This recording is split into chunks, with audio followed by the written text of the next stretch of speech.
You know how sometimes a single song can just perfectly capture a moment in your life? Like it's a time capsule for a specific feeling or a specific group of friends.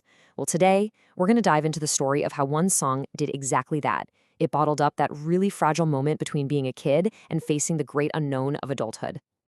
And at its heart, that's what this is really all about. It's about a small tribe of kids, brought together by music in some suburban basement, and they're all just looking out at their futures, which are about to pull them in 100 different directions. So the big question is, how did this happen? How did a single piece of music, written in the middle of the night, manage to capture the entire experience of this group, right at this crucial turning point in their lives? To figure that out, we gotta go back. But to really understand this story, we're going to do something a little different. We're actually going to start at the end with this one powerful image from a student film that just sums up the whole journey perfectly. So this is it. This is the final shot.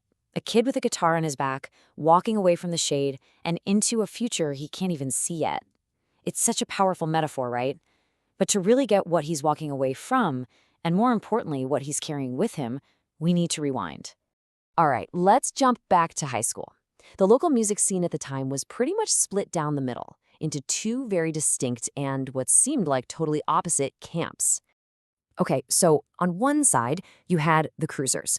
They were all about that mainstream, radio-friendly rock. Tom Petty, Bob Seger, that kind of vibe. And then on the other side, you had the alternative kids. They were deep into the college radio scene, listening to bands like The Smiths and The Cure. From the outside, you'd think they were total rivals, living in two different musical worlds. But here's the thing that's so interesting, the realization that came a little bit later. As the lines between these groups started to get a little blurry, they figured out they weren't all that different. I mean, come on, they were all just kids obsessed with music, trying to make sense of their lives and find a way out of their small town. And the place where these two worlds would finally start to collide, well, it was in that classic teenage sanctuary, a suburban basement that turned into way more than just a place to practice. You can totally picture this, can't you? There's this massive Smiths poster dominating one wall, a dead giveaway for whose territory this was. The whole place is just a maze of amps and cables, but it's also filled with all those shared stories and inside jokes that really hold a group of friends together. And this part right here, this is what made the space so incredibly special. It wasn't just the kids. The drummer's grandma was always there.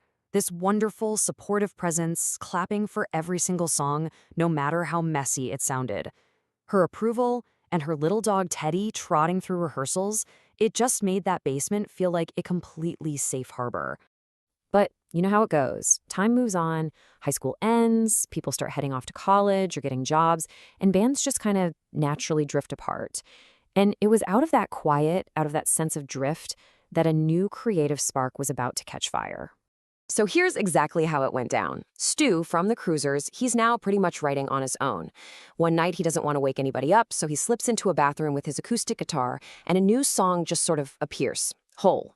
He quickly captures it on a cassette and then later records a real demo on a 4-track. And just like that, for the very first time, the song exists outside of his own head. Now, he didn't realize it at the time, but he had accidentally tapped into this classic songwriting tradition. He'd basically written his own version of a Bob Dylan's Dream, one of those songs that looks back on a circle of friends, trying to hold on to a feeling that's already starting to slip away. So this new song, this thing born in total isolation, it starts to act like a kind of gravitational force. It begins pulling people back into its orbit. And not just from the old band, but from all the way across that old high school divide. So check out how this new constellation came together. First, the original Cruisers drummer Alex, he hears the demos and immediately quits the hair metal band he was in to play on them. Then the bassist Chris comes back into the picture.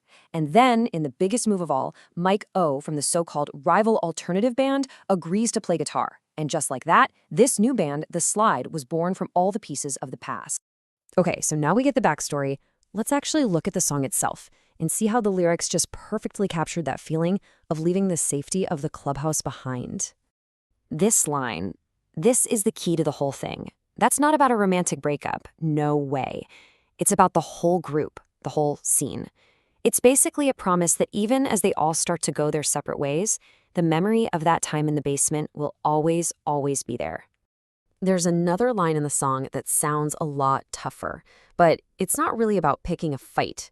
It's the sound of a young guy who is suddenly feeling totally exposed. He's not surrounded by his tribe every single day anymore. It's pure bravado, really, a shield against the fear of walking into a world where nobody knows who you are. And that, right there, brings us all the way back to where we started. That walk into the sunlight, it's everything. It's leaving the shaded, safe world of that basement, of Grandma and Teddy, and stepping out onto the open road, carrying all those memories with you as you face whatever's coming next. Ultimately, we all have these moments. And while this story is about one specific group of kids, the feeling is completely universal, which really just leaves one final question for you to think about. What's the one song that takes you right back to your own version of that clubhouse, standing right there at the edge of your own open road?